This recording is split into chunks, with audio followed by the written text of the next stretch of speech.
Okay, next question. Your approach seems, oh, I love your work. Your approach seems to lead to deeper aspects of the types. Yeah, that's because of all the different ways I've learned about the types. But the question was, what are you seeing when you ask the in-depth inquiry questions of the panelists? That is a common question. What people don't realize is that because of my training on microexpressions, which is, gosh, since 1976, even though I knew body language before that, but by 1976, I knew Paul Ekman's work, which I think is fantastic.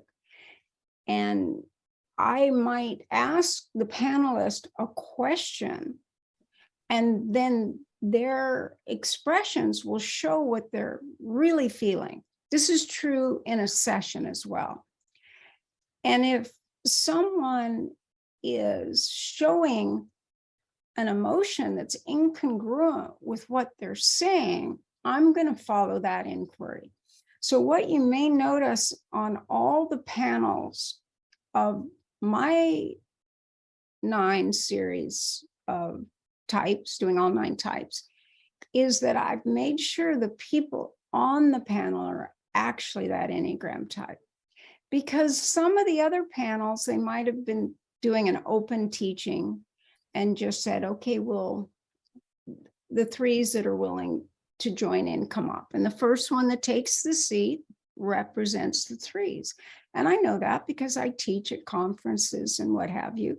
But if that person is not the type they think they are, then I have to navigate to the right information when they've said something the type doesn't say. And I would say, oh, well, you know what? Actually, 3s usually describe the answer to this question in this way, so that it at least gets out there. But on the other panels that are available, there are people that are clearly 6s and 9s on the 8 panel or the 3 panel. It's really noteworthy because a client will say to me, I'm exactly that like that person on the 8 panel. And I say, show me which 8 panel. And then I could say, of course you relate to this person. They're not an 8. They're the same type you are. You're going to relate. So just know that if you're following someone's emotions, you're seeing what's really going on, even if they're telling you something different. And they don't know they're doing it, by the way, the types. They don't know when they're giving away their Enneagram type or using the vocabulary of a particular type, because they haven't worked with tens of thousands of people like I have, where even more, if you consider my work before the Enneagram, I already knew those clusters. So I'm alerted when they're incongruent. Like if someone says, I have a fear of not being needed, it's usually a 2 or a social type. If they say that they're an 8, but then one of the questions is, what do you need? And they say to be confident. Well, an 8 never says that because they're just naturally too confident. Whereas the 6 or some 9s might say that. In fact, many 6s will say that. So the word confidence with the question that it's used with is key.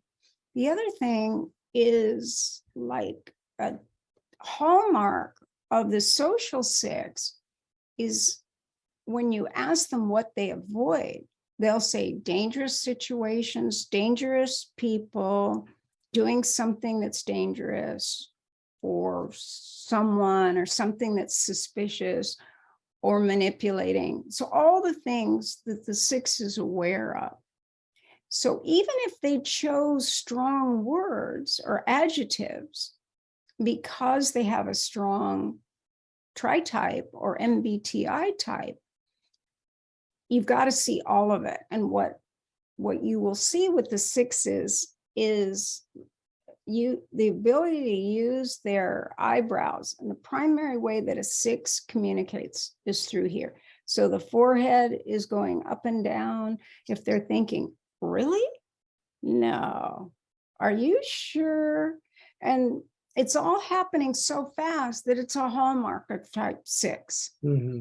So if people tell you you're expressive and they know what you're feeling, chances are you're a 6.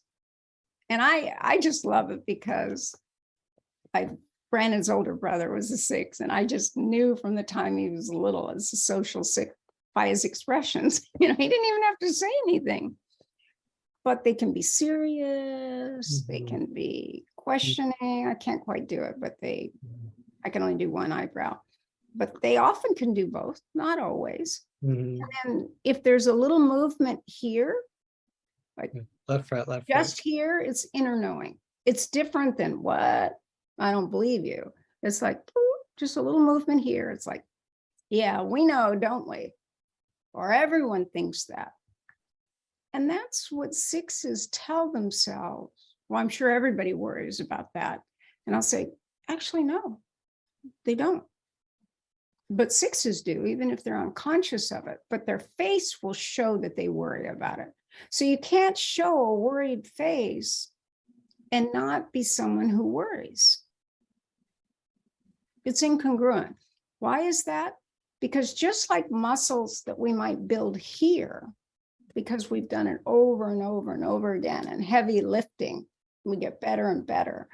Well, the same is true with facial muscles. So if we're always questioning or we use surprise a lot, then that's going to be really developed and you'll have more use. And if you had a life of a lot of tragedy and sadness, it doesn't mean you're a 4. It means you've had a life of sadness. But if the brow is shaped like this, so it seems like it's on the side here, it means you let your feelings go up, but you end on the sad note. And you'll see that a lot with people that are 9s or 6s, but in particular, the 9 to 6 will have that. Now, facial shape does matter. Archetype does matter. Like Spencer is the warrior archetype. He's the warrior priest, and I'm the priest artisan. So it does make a difference. But we both have broad faces that are chiseled. Okay, anything you want to add to that, Spencer, about what you've noticed with the inquiry process and the emotions that you see when you're working with people? I mean, gosh, almost so much that I don't even know what to say. Because I agree. There are certain things that you see with certain numbers on their faces. So without trying to avoid going through every single number. So I think you summarized it really, really, really well. I mean, I'm married to a 631, so I see the 6 animations all the time, especially because I like to pop out from behind walls and surprise her sometimes. So I get the wide-eyed, stunned look all the time, and it's very satisfying. I enjoy it. It gets me back, and I'm reactive too. So it's a fun little game we play. Yeah. But we're going to sense if we feel someone's being incongruent, even if we don't know that the expressions are letting us know that. Mm-hmm. Now, the more typologies we know, we can understand it better, but it's happening all the time. Yeah. And once we have a formula for it, it's pretty extraordinary. And that's what I'm doing on the panels. And that's why the panelists will get to, in fact, they all got to the emotional nature of their respective type. And a lot of things were revealed on those panels that I know, but the average person doesn't know. And it hasn't been written about in a book because everything has been, okay, this is your passion. How do you do that passion? And that works if someone is that type, but if they've mistyped, they're going with the description they've read somewhere, or they really know the types and they're saying exactly what you should say. Whereas when you're following the emotions of someone, the superego cannot anticipate where I'm going to go. I'm just seeing something incongruent, and Spencer does the same. And then we're asking the next question based on what was displayed. But it's seamless, unless I say, time out. Okay, this is 6. Oh, that part of you is 4. And then quick symbolism. But it's really quickly leads to what's going on with you and how you feel about it. So much faster. So that's why I don't include the passion or the fixation or the conviction, because you can read about that and I can cover that in different events and courses.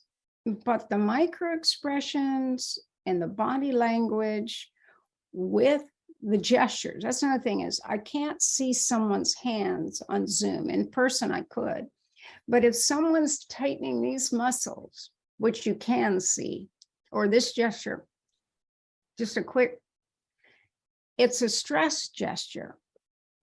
So usually they have their hand clenched as well.